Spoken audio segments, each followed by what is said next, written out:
Hello students, आप सभी का एक बार फिर से मैं स्वागत करता हूं। पिछले वीडियो में हम लोगों ने समाकलन में एनसीईआरटी की एक्सरसाइज 7.3 तक का अध्ययन किया हुआ था।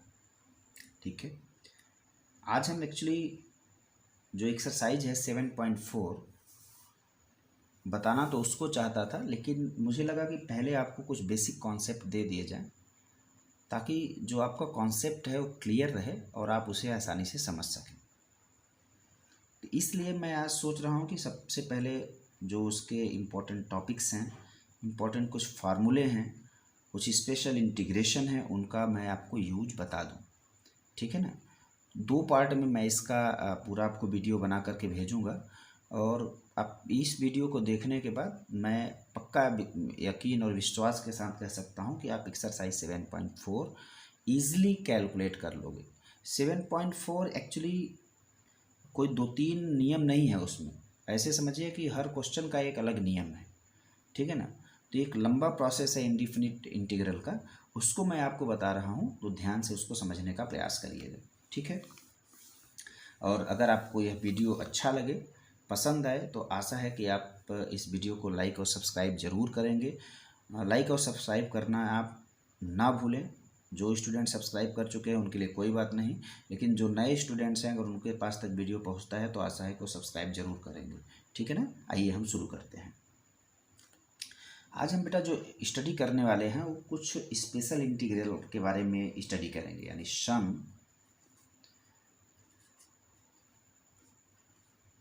Special integrals. कुछ महत्वपूर्ण समाकलन। ठीक है।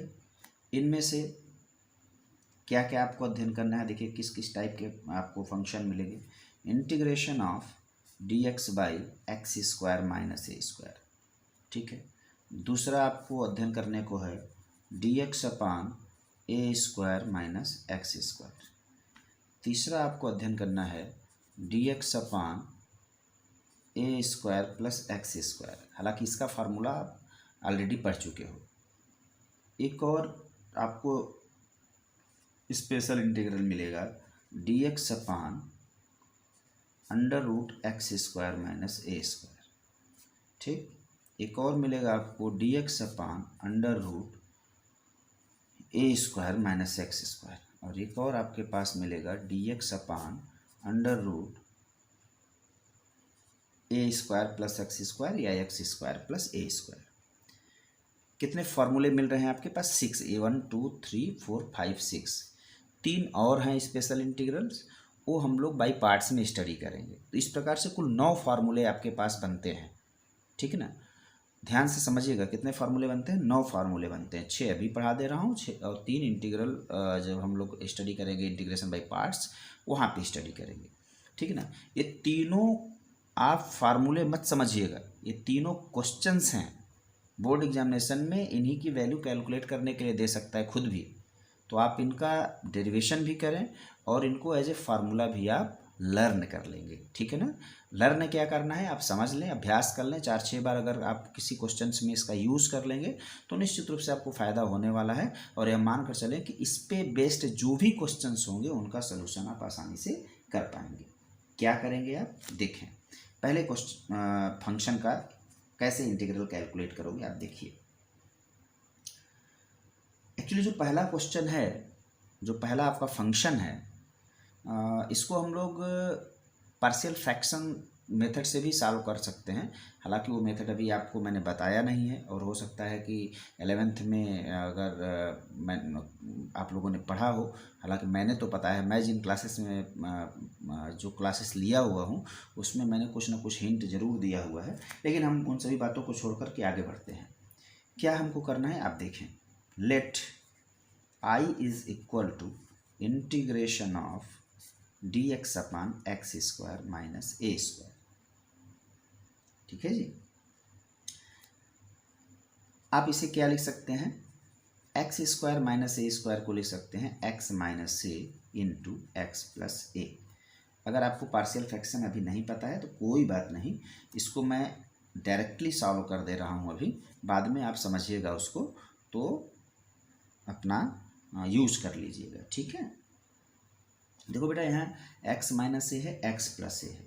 अगर मैं इसमें इसको मुझे फैक्टर करना हो, अब इसका मेरे पास कोई फार्मूला है नहीं, ध्यान दीजिएगा बात, ठीक है ना। अभी मेरे पास दो फैक्टर अगर हैं डिनोमिनेटर में तो इसका इंटीग्रेशन का मेरे पास कोई फार्मूला नहीं है, तो उसको कुछ ना कुछ हमें बनाना पड़ेगा, ठीक ना। आपने पिछले एक्सरसाइज में प्रतिस्थापन पढ़ा था, प्रतिस्थापन की एक तरीके से भी एक्सरसाइज है, इसमें भी हम प्रतिस्थापन करके सलूशन करेंगे, लेकिन थोड़ा सा आप इसको स्टडी करें पहले। अगर मैं इसमें x प्लस ए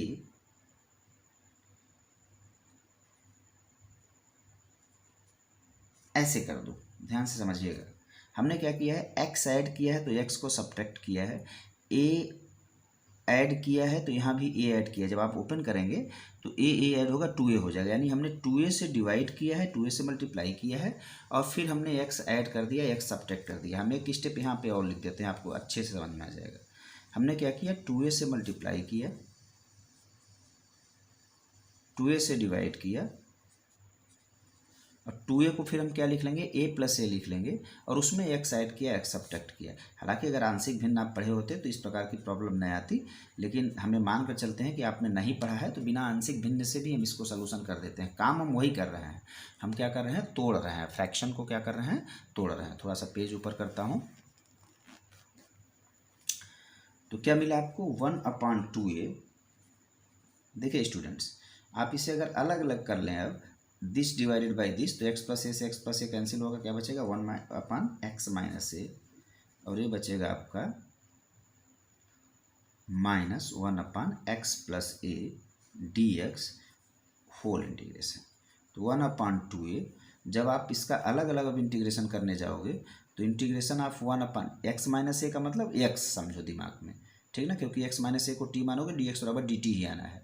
सब्स्टिट्यूशन देखो यूज हो रहा है, लेकिन आप दिमाग से उसको सॉल्व कर लें तो क्या हो जाएगा, 1/x का इंटीग्रेशन क्या होता है, log x होता है, यानी हो गया log x माइनस ए। इसका इंटीग्रेशन क्या होगा, log x प्लस ए। आप ब्रैकेट में ही लिखें इसे, ठीक है ना। तो 1/2a, ये हो गया log m माइनस n का सूत्र लगा दें आप तो x minus a divided by क्या हो गया, x प्लस ए, ठीक है ना। तो किसका इंटीग्रेशन मिला, i का, और i आपने किसको सपोज किया है, integration of d x upon x square minus a square D x. बहुत इंपॉर्टेंट आर्टिकल है, इंपॉर्टेंट फार्मूला है, इसको ध्यान दीजिएगा। तो अगर आपसे कोई पूछे कि d x upon integration of d x upon x square minus a square की वैल्यू क्या होगी, तो आप बताएंगे 1/2a log x minus a divided by x plus a. और यहाँ पे आप लोग जानते ही हो plus constant of integration c भी आप ऐड करना ना भूलें, ठीक ना। Constant of integration indefinite integral के प्रत्येक पार्ट में, प्रत्येक क्वेश्चन में आफ्टर इंटीग्रेशन आपको ऐड करना होता है, ऐसा मैंने आपको शुरू में ही बताया था ना। तो पूरा प्रोसेस हमको लगता है आपको समझ में आ गया होगा। आगे बढ़ते हैं।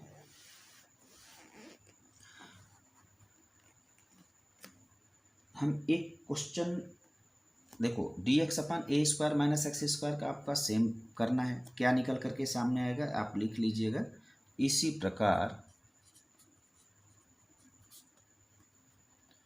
Integration of d x upon a square minus x square की जो वैल्यू होगी वो हो जाएगी 1/2a log of a plus x divided by a minus x plus constant of integration c. ये आपका हो गया इस फंक्शन का इंटीग्रेशन, ठीक है ना।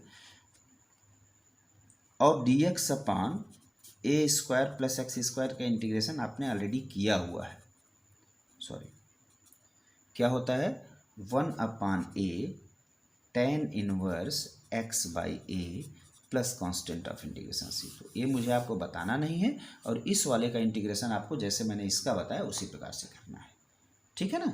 आपको समझ में आ रहा होगा अच्छे से, मैं बहुत धैर्य से समझा रहा हूँ, आप धैर्य से समझने का प्रयास करेंगे, ठीक है। अब 3 और इंटीग्रल आपके बचे हुए हैं, एक। हम एक किसी को उठाते हैं और सॉल्यूशन करने की कोशिश करते हैं, देखते हैं हमें क्या मिलता है। आइए हम लोग इस वाले का इंटीग्रेशन करते हैं, 4th नंबर का। Let i is equal to d x upon under root x square minus a square, ठीक है भैया। क्या करना है आपको, सब्स्टिट्यूशन के लिए मैंने नियम बताए हुए हैं, अगर आपको नहीं पता है या यहाँ पे ना समझ में आए तो पुराने वीडियो को देख लीजिएगा, निश्चित रूप से आपको वहाँ बहुत फ़ायदा मिलने वाला है।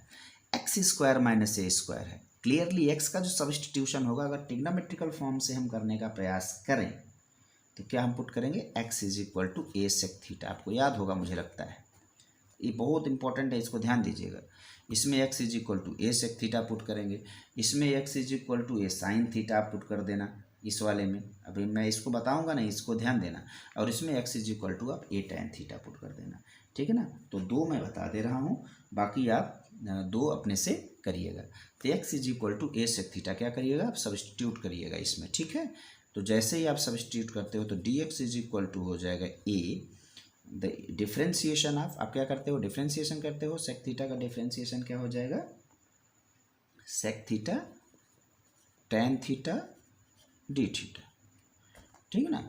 डी एक्स की वैल्यू हो गई। Now I is equal to integration of the value of d x a sec theta tan theta d theta divided by a square sec square theta होगा माइनस ए स्क्वायर होगा, तो ए square common ले लेना, एक step हम बचा ले रहे हैं। This will be equal to a square, जब स्क्वायर रूट से बाहर होगा तो ए से ए वाला ये क्या होगा, कैंसिल हो जाएगा, ध्यान दीजिएगा बात। Sec theta tan theta d theta divided by under root sec square theta minus 1, और you know better sec square theta minus tan square theta is equal to 1, तो this means sec square theta minus 1 is equal to tan square theta, ये क्या हो जाएगा, under root tan square theta, and this will be equal to sec theta into tan theta d theta divided by tan theta. ये आप tan से tan क्या हो गया आपका, कैंसिल हो गया। तो मिला क्या आपको, पेज ऊपर कर लेता हूँ थोड़ा सा।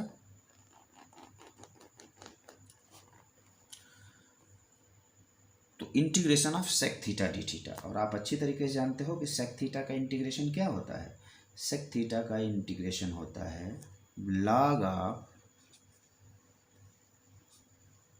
सेक theta plus tan theta plus constant of integration c. My dear students, you know better, sec theta की वैल्यू आप ट्रायंगल से अगर बना लो, अगर आपको ना समझ में आए तो इसे ABC मान लो। Sec theta is equal to क्या होता है, cos theta is equal to होता है बेस बाई हाइपोटेनियस, तो हाइपोटेनियस बाई बेस, हाइपोटेनियस आपका क्या हो जाएगा, यहाँ पे सेक थीटा की वैल्यू कैलकुलेट करोगे तो एक्स बाई ए हो जाएगा, तो हाइपोटेनियस क्या हो जाएगा आपका एक्स, बेस हो जाएगा ए, तो कुल मिला करके क्या मिल करके सामने है आपके पास, under root x square minus a square, ठीक है ना। तो वैल्यू रखिए आप यहाँ पे, log the value of sec theta is x by a plus the value of tan theta perpendicular by base, that means x square minus a square whole divided by a plus constant of integration c, ठीक है। तो एक ही हो गया आपका log x plus under root x square minus a square, थोड़ा सा ऊपर कर लेते हैं, divided by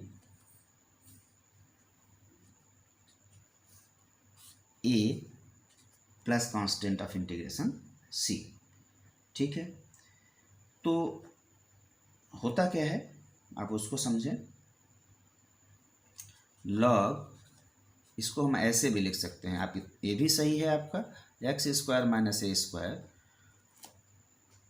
log m by n जब लगाइएगा ना तो क्या मिलेगा, log m by n log m minus log n, यानी log this minus log a होगा, और c माइनस log a, यहाँ से मैं a को हटा देता हूँ, यहाँ पे मैं लिख देता हूँ लोग c माइनस log a, और इसको एक न्यू कांस्टेंट मान लेते हैं हम लोग। आप ये भी रिजल्ट लिख के छोड़िएगा तब भी सही है, इसको हम एक न्यू कांस्टेंट मान लेते हैं c डैश। तो integration of d x upon x square minus a square की जो वैल्यू हुई वही log x plus under root x square minus a square plus c dash, जहाँ सी डैश की वैल्यू क्या है, सी माइनस लॉग ए है, ठीक है ना। आशा है कि आपको ये जो बातें मैं बता रहा हूँ ना ये अच्छे से समझ में आ रहा होगा, ये बहुत इंपॉर्टेंट है, इसको आप लोग अच्छे से समझें भी, ठीक है। इसी प्रकार हम लोग किसका इंटीग्रेशन कर सकते हैं, integration of d x upon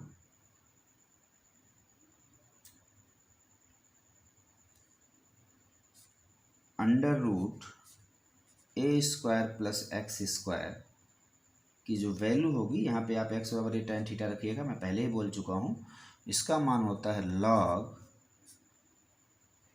x plus under root a square plus x square plus constant of integration c ही लिखें चाहे सी डैश लिख दें, आपके ऊपर डिपेंड करता है।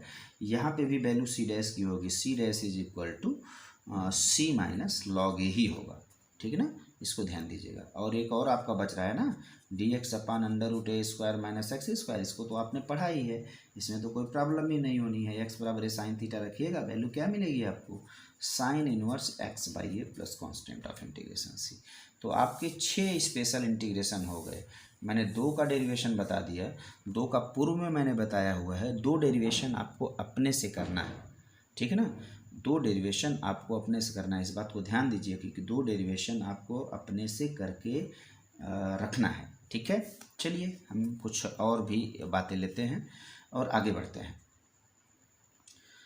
देखिए डियर स्टूडेंट्स, अब हम कुछ different forms of integration by substitution कैसे कैलकुलेट करेंगे जरा सा देखें। कुछ और हम स्टैंडर्ड फॉर्म लेते हैं, d x upon a x square plus b x plus c के रूप का कोई इंटीग्रल हो आपका, या d x upon under root a x square plus b x plus c के रूप का इंटीग्रल हो आपका, या integration of a x square plus b x plus c d x के रूप का इंटीग्रल हो, या a x square plus b x plus c के रूप का इंटीग्रल हो। मेरे कहने का मतलब आप समझिए मैं क्या कहना चाहता हूँ। मैं ये कहना चाहता हूँ ना कि ये जो क्वाड्रेटिक फार्म है आपका, क्वाड्रेटिक फंक्शन है आपका, इस टर्म्स में अगर आपको इंटीग्रल कैलकुलेट करना हो, चाहे वो न्यूमरेटर में हो चाहे डिनोमिनेटर में हो, then what will you do there. ये इंपॉर्टेंट फैक्ट है, इसको समझिएगा। जो अभी मैंने 6 स्पेशल इंटीग्रल आपको बताया ना, इस टाइप के क्वेश्चंस में आपको उसी का यूज करना है, और कैसे यूज करेंगे उसको मैं आपको बता रहा हूँ, आप समझने का प्रयास करें। तो मैं ये सोच रहा हूँ कि मैं एग्जाम्पल्स लेकर के आपको बताऊँ, ठीक है ना, ताकि आपको क्वेश्चंस का सॉल्यूशन भी मिल जाए और आपका कॉन्सेप्ट भी क्लियर हो जाए। हालांकि मैं इससे भी लेकर के कर सकता हूँ, लेकिन मुझे लगता है कि आपको एक एग्जाम्पल लेकर के मैं समझा दे रहा हूँ कि वो एग्जाम्पल आपका इस रूप का होगा। आपको करना फैक्ट जो है calculate a x square plus b x plus c को हो, चाहे न्यूमरेटर में हो चाहे वो डिनोमिनेटर में हो। क्या करेंगे, मैं एक एग्जांपल लेता हूँ, I is equal to 1 upon x square plus x plus 1 d x. मान लेते हैं कोई क्वेश्चन आपका, देखिए क्लियरली ये आपका x square plus x plus 1 किस फॉर्म में है, a x square plus b x plus c के फॉर्म में है ना। तो आप क्या करिएगा, आप ध्यान दीजिएगा, we will try to create perfect square in the denominator or in such type of function। अगर डिनोमिनेटर में पहला वाला है, हम पहले वाले के रूप में ले रहे हैं, मान लेते हैं डिनोमिनेटर है तो डिनोमिनेटर, न्यूमरेटर है न्यूमरेटर। मतलब मेरा उद्देश्य क्लियर है कि हम इसे किस रूप में क्रिएट करेंगे, परफेक्ट स्क्वायर के रूप में क्रिएट करेंगे। कैसे करेंगे आप ध्यान समझिएगा। I is equal to, perfect square का नियम आप अच्छी तरीके से जानते हो क्या होता है। अगर फंक्शन आपका x square plus b x plus c के रूप में है तो सबसे पहले हम लोग एक्स स्क्वायर के कोफिशिएंट को 1 बनाते हैं। ध्यान दीजिएगा, इम्पॉर्टेंट है, आपने पूर्व के क्लासेस में अध्ययन किया हुआ है, मैं फिर रिपीट कर दे रहा हूँ। कोफिशिएंट ऑफ एक्स स्क्वायर, यहाँ पे एक्स स्क्वायर का कोफिशिएंट क्या है, ए है, उसको क्या करेंगे 1 बनाएंगे। 1 बनाने के लिए क्या करना पड़ेगा, ए कॉमन लेना पड़ेगा, या तो ए से डिवाइड करना पड़ेगा, मल्टीप्लाई करना पड़ेगा, जो भी इच्छा हो आप करिए। यहाँ पे मैं नहीं बना रहा हूँ क्योंकि ऑलरेडी एक्स स्क्वायर का कोफिशिएंट 1 दिया गया है, तो 1 अगर है तो आपको नहीं बनाना, नहीं है तो आपको कॉमन ले लेना है। ध्यान दीजिएगा। सेकेंड स्टेप क्या करना है, कोफिशिएंट ऑफ एक्स। अब हम एक्स के कोफिशिएंट पे जाएंगे, उसका हाफ करेंगे। यहाँ पे एक्स का कोफिशिएंट क्या है, 1 है, उसका हाफ करेंगे। 1 का हाफ करेंगे क्या होगा, 1/2 होगा। उसी का स्क्वायर करके ऐड और सब्ट्रैक्ट कर दीजिए, बस आपका काम हो गया।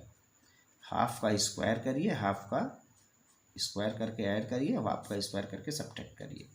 This will be equal to d x upon, क्या करना है आपको जानते हैं ना, a x square, a x और ए वाला आइटम, अगर यहाँ माइनस होता तब भी इसी को लेना है, प्लस होगा तब भी इसी को लेना है। ये तीनों मिल करके देखिए, a square plus b square plus 2ab, जब इसे आप कैलकुलेट करिएगा ना तो मिलेगा एक्स प्लस हाफ का होल स्क्वायर, और 1 और -1/2 का होल स्क्वायर करेंगे 1/4 आएगा, यानी आपको मिला क्या 1 - 1/4।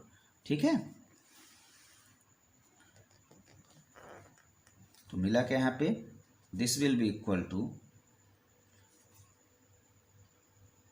dx upon x plus half का होल स्क्वायर, 4 1 जा 4, 3/4 होगा। ध्यान दीजिएगा 3/4 होगा। और हमारा फार्मूला कौन सा यहाँ पे यूज हो रहा है ये समझना है थोड़ा सा आपका। सीधा सीधा देखिए, अंडर रूट अगर होता तो अंडर रूट में करते, अंडर रूट नहीं है तो जनरल फार्मूला यूज हो जाएगा, √3/2 का होल स्क्वायर। अब साफ साफ आपको नजर आ रहा है कौन सा फार्मूला यूज हो रहा है, x² प्लस a² का यहाँ पे फार्मूला यूज हो रहा है। तो फार्मूला क्या बन गया है आपका, 1/2a, a की वैल्यू कितनी है, √3/2 है ना, 1/2a into tan inverse x/a, x की वैल्यू क्या है, x plus half divided by a की वैल्यू कितना है, √3/2 plus constant of integration c। इसको और अगर आप बनाना चाहें तो 2 से 2 कैंसिल हो जाएगा, तो क्या मिलेगा आपका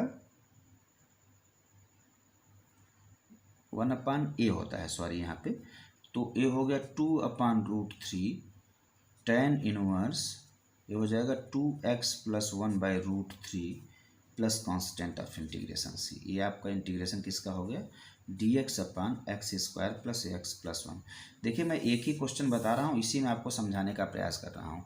जो भी फंक्शन, फिर से मेरी बात ध्यान समझ लीजिएगा, जो भी function ax² plus bx plus c के रूप का होगा, यानी इस रूप में होगा, आपको क्या करना है, x² के गुणांक को 1 बनाइए, यूनिटी करिए, नंबर 1। दूसरा, x के गुणांक के आधे का वर्ग जोड़िए और घटाइए, ऐड एंड माइनस यानी सब्ट्रैक्ट, इसको ध्यान दीजिएगा, ये आपको करना है। अगर मान लेते हैं ये अंडर रूट होता बेटा, तो सब जगह क्या करते हैं, हम अंडर रूट लगा देते। जैसे ही हम यहाँ पे अंडर रूट लगाते तो मेरा कौन सा फार्मूला बन जाता, सीधे सीधे आपका ये वाला फार्मूला देखिए बन रहा है क्या, dx अपान a² प्लस x², जो अभी मैंने ऊपर फार्मूला लिखा है ना, dx अपान x² प्लस a² का, ये वाला फार्मूला देखें, यही फार्मूला फिर यहाँ पे यूज हो जाता। तो tan में आंसर ना आता, अगर ये अंडर रूट होता तो आपका log में आंसर आता। ठीक है ना, हमें लगता है कि आपको समझ में आ रहा होगा अच्छे से। ठीक है, समझ रहे होंगे बात आप लोग हम क्या कहना चाहते हैं। ठीक है, चलिए आगे बढ़ते हैं, कुछ और चीज़ें देखते हैं हम लोग। तो इस टाइप के जो भी क्वेश्चन आएंगे उसको आपको परफेक्ट स्क्वायर बना करके सॉल्व करना है, इस बात को अच्छे से ध्यान दे लीजिए आप लोग। देखिए स्टूडेंट्स, हम लोग अब कुछ और इंटीग्रल्स के टाइप्स देखते हैं। ये लास्ट होगा आपका px प्लस क्यू। अभी तक हमने जो अब पिछली आर्टिकल पढ़ा, पिछला टॉपिक पढ़ा, उसमें न्यूमरेटर में कुछ नहीं था। ठीक है ना, अगर मान लेते हैं कि न्यूमरेटर आपका px प्लस क्यू के रूप में हो और डिनोमिनेटर आपका ax² plus bx plus c के रूप का हो, तब आप इंटीग्रल कैसे कैलकुलेट करोगे, तब आप इंटीग्रेशन कैसे करोगे। या px plus q upon a under root में हो जाए ax² plus bx plus c, ये जितने रूप हैं ना, चार के चारों पांचों जो भी हैं, वो आप सभी के का रूप दिया जा सकता है। px प्लस क्यू अपान, या हम यहाँ पे इंटू कर लेते हैं, पहले इसको ब्रैकेट में कर लेते हैं, ax² plus bx plus c dx के रूप का हो। ठीक है ना, या अंडर रूट ना हो, यानी इस टाइप के कोई भी क्वेश्चंस अगर आए तो आप कैसे उनका सलूशन करेंगे, आप मेथड देखिए। देखो हर क्वेश्चन का एक इम्पॉर्टेंट पॉइंट ये होता है ना कि आप अपने दिमाग का इस्तेमाल कर लीजिए, तो सारे नियम भूल जाइए, कोई दिक्कत नहीं है। ठीक है, मतलब आपका दिमाग अगर शार्प है, आप चीज़ें अगर पढ़ लिए हो अच्छे से, तो ज़रूरी नहीं है कि आप किसी एक नियम के मोहताज हो। समझ रहे हैं ना मैं क्या कहना चाहता हूँ। और अगर आप नियम पढ़े हुए हैं, उसी नियम पे चलना चाहते हैं, तो भी अच्छी बात है, आप उसको समझें। फिर प्रोसेस क्या है हम लोगों को, यानी मैं जैसे मान लीजिए जो पढ़ा रहा है, जो लगातार पढ़ रहा है, वो डायरेक्टली भी इसको फैक्टर कर लेता है और उसको सलूशन कर लेता है। हम उस पर बाद में जाएंगे, पहले आप मेथड समझ लीजिए। करना क्या है इस क्वेश्चन में, माय डियर स्टूडेंट्स, आपको क्या करना है, जो न्यूमरेटर है ना पी एक्स प्लस क्यू, ये न्यूमरेटर भी हो सकता है, इनटू में भी हो सकता है, ऐसे भी हो सकता है, जो भी हो, अंडर रूट में हो, अगर डिनोमिनेटर में हो, इनटू के रूप में दिया गया है, जो भी हो है आपका प्रोसेस, आपको ये यूज़ करना है, इसको ध्यान दीजिए। हमको ब्रेक किसको करना है, पी एक्स प्लस क्यू, यानी इस टाइप के क्वेश्चन में हमें ब्रेक किसको करना है, पी एक्स प्लस क्यू को। क्या करना है देखिए आप, पी एक्स प्लस क्यू को आप ब्रेक करिए दो पार्ट में। ब्रेक करने का तरीका क्या है आपको मैं बता रहा हूँ, a into differentiation of denominator, यानी a x square plus b x plus c. अगर डिनोमिनेटर में है तो डिनोमिनेटर में, इंटू में है तो इंटू में, ये आपके ऊपर डिपेंड करता है क्या करना है, ठीक है ना। जैसा क्वेश्चन दिया जाए करना है आपको यही है। इंटू में भी है तब भी आप ऐसे लिखोगे, कोई दिक्कत नहीं, मैं कह रहा हूँ आप लिखिए और आपका सोल्यूशन मिलेगा इजी। प्लस एक न्यू कांस्टेंट आप बी ले लीजिए, जहाँ ए और बी क्या है, कांस्टेंट हैं। यानी आपको पी एक्स प्लस क्यू को किस रूप में लिखना, ए इंटू डेरिवेटिव ऑफ वही जो x square plus b x plus c दिया गया है प्लस बी, मतलब इस टाइप का जो फंक्शन है उसका डेरिवेटिव करिए और plus constant of integration b add करिए।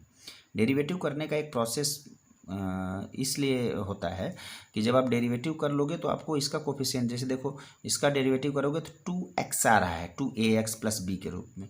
हमारा फंक्शन भी उसी रूप में है, जो न्यूमरेटर है हमारा पी एक्स प्लस क्यू उसी रूप में है, तो उस रूप में हम चेंज करके उसे ब्रेक करके और हम लोग इंटीग्रल को आसानी से कैलकुलेट करते हैं। क्या करिएगा आप, ए इंटू, जब आप इसका डिफ्रेंशिएट करिएगा ना तो मिलेगा आपको 2ax प्लस बी और प्लस कैपिटल बी। ये किसकी वैल्यू हो गई, पी एक्स प्लस क्यू की।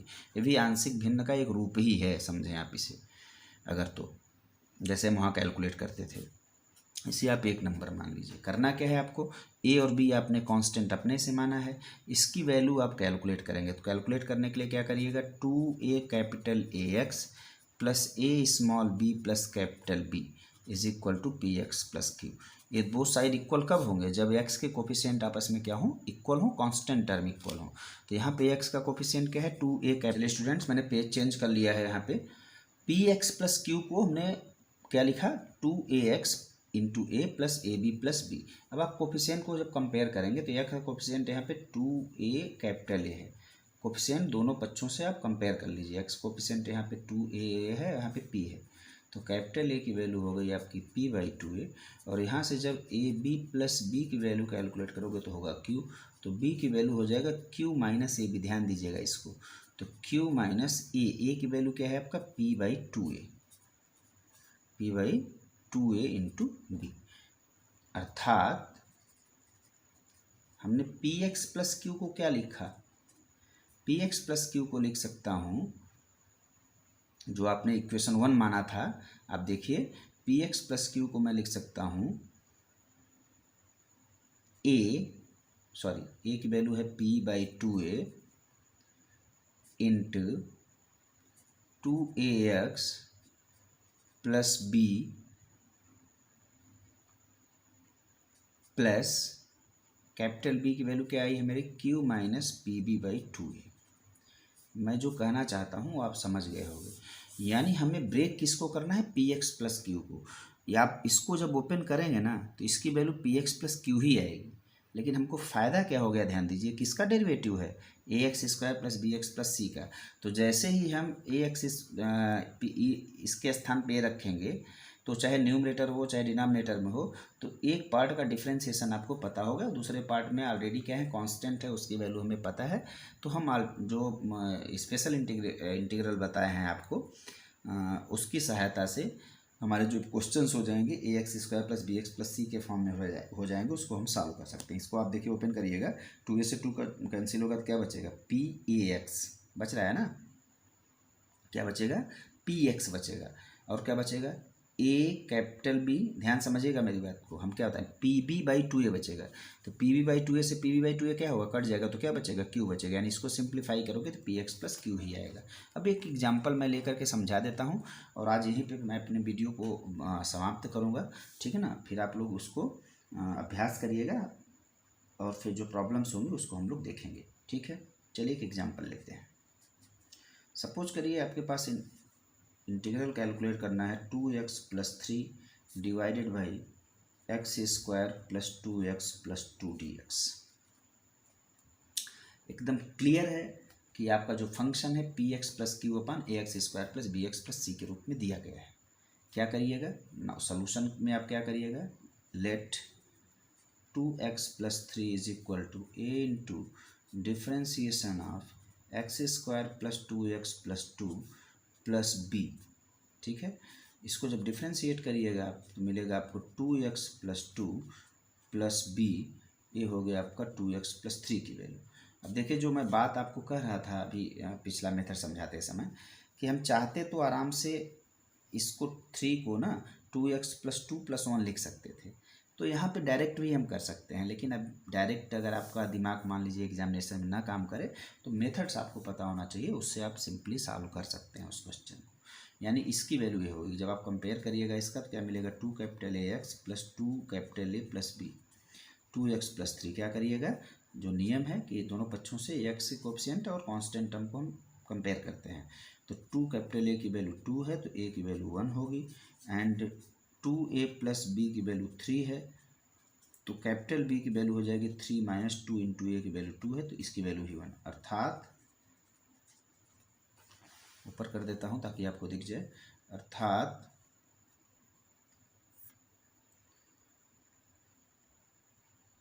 2x + 3 की वैल्यू हम लिख सकते हैं, समीकरण 1 में वैल्यू रखिएगा, a की वैल्यू 1 आई, यानी 2x + 2 और b की वैल्यू ऑलरेडी मेरे पास क्या है 1 है, यानी 2x + 3 के स्थान पे हम यह सब्स्टिट्यूट करेंगे अपने इंटीग्रल में। ठीक ना, तो देखिए क्या करिएगा आप फिर, तो i = हो जाएगा 2x + 3 को क्या लिख सकता हूँ, 2x + 2 + 1 whole divided by x² + 2x + 2 dx। अब आप इसे अलग अलग कर दें तो इसे लिख सकते हैं 2x + 2 divided by x² + 2x + 2 dx +1 upon x² + 2x + 2 dx। My dear students, अच्छे तरीके से समझने का प्रयास करिए। दो पार्ट में आपने इंटीग्रल को एक तरीके से ब्रेक कर लिया इसके माध्यम से। इसे आप मानिए I1, इसे मानिए I2। नाउ I1 = हो जाएगा 2x + 2 divided by x² + 2x + 2 dx। यहाँ पे देखिए यही फ़ायदा हुआ, इसी का डेरिवेटिव तो है ये, तो इसको जैसे ही आप t मानिएगा, यानी x² + 2x + t को आप t मानिएगा तो 2x + 2 dx = क्या मिल जाएगा आपको, dt मिल जाएगा। तो आपका हो गया dt/t, यानी हो गया log t, and the value of t is x² + 2x + 2। देखो इसका इंटीग्रल आपने कैलकुलेट कर लिया इजी, कोई प्रॉब्लम नहीं हुई। इसका इंटीग्रल क्या हो गया आपका, log x² + 2x + 2 मिल गया। हमको प्रॉब्लम कहाँ है, इसका इंटीग्रल करने में। नाउ IT = अब मैं डायरेक्ट इसको करूँगा भैया, ठीक ना, क्यों, क्योंकि मैं आपको पिछला वाला जो क्वेश्चन एग्जाम्पल में लिया था वो यही था, सेम मतलब इसी टाइप का था। तो इसका इंटीग्रल आप कैलकुलेट करिएगा, हम इसका इंटीग्रल आपका थोड़ा सा शॉर्टकट करेंगे।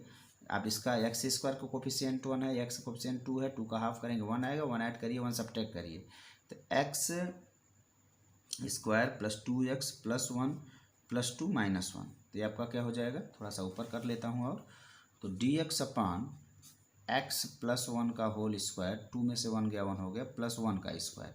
सिंपल सा आपको क्या करना है फार्मूला, dx अपान x² + a² का, तो क्या हो गया 1 अपान a की वैल्यू 1 है, tan इनवर्स x/a, यानी tan इनवर्स x + 1। तो क्या निकल करके सामने आया कि इसका जो इंटीग्रल होगा tan इनवर्स x + 1 होगा। ठीक है ना। नाउ I = आपका रिजल्ट क्या आया, log x² + 2x + 2 plus tan inverse x + 1 plus constant of integration c। My dear student, मैं फिर आपको बोल दे रहा हूँ कि ये जो क्वेश्चन है ना, ये ए वाला पार्ट आपका अंडर रूट में भी हो सकता है, तब भी पूरा प्रोसेस सेम होगा। बस यहाँ आकर के ए वाला देखिए, यहाँ पे √t हो जाता और यहाँ पे अंडर रूट में हो जाता। तो अंडर रूट में होता तो हम जो 6 स्पेशल इंटीग्रल पढ़े हैं उसका फार्मूला यूज़ कर लेते हैं, अंडर रूट वाला, लॉग के टर्म्स में भी आंसर आ जाता। तो इसको हम इजीली कैलकुलेट कर सकते हैं। ठीक है ना। मुझे आशा है कि आपको आज का वीडियो बहुत पसंद आया होगा। और अच्छा भी लगा होगा, आपका कॉन्सेप्ट भी बढ़ा होगा, आपको नियम भी नए नए समझ में आए होंगे। अब आप एक्सरसाइज 7.4 इजीली कर भी सकते हैं एनसीईआरटी का, और उसके लगभग क्वेश्चंस हो जाने चाहिए। कुछ और मेथड्स बचे हुए हैं, लेकिन वीडियो बहुत लंबा हो रहा है, इसलिए मैं अभी आज यहीं पे क्लोज करता हूँ। आशा है कि आप लोगों ने अच्छे से इसको समझा होगा, और अगर आपको पूरा वीडियो अच्छा लगे और समझ में आया हो तो आपसे उम्मीद करता हूँ कि आप मेरे वीडियो को ज़रूर लाइक करेंगे, और जो नए स्टूडेंट्स देखें वो सब्सक्राइब भी करें। Thank you very much. आज के लिए इतना ही।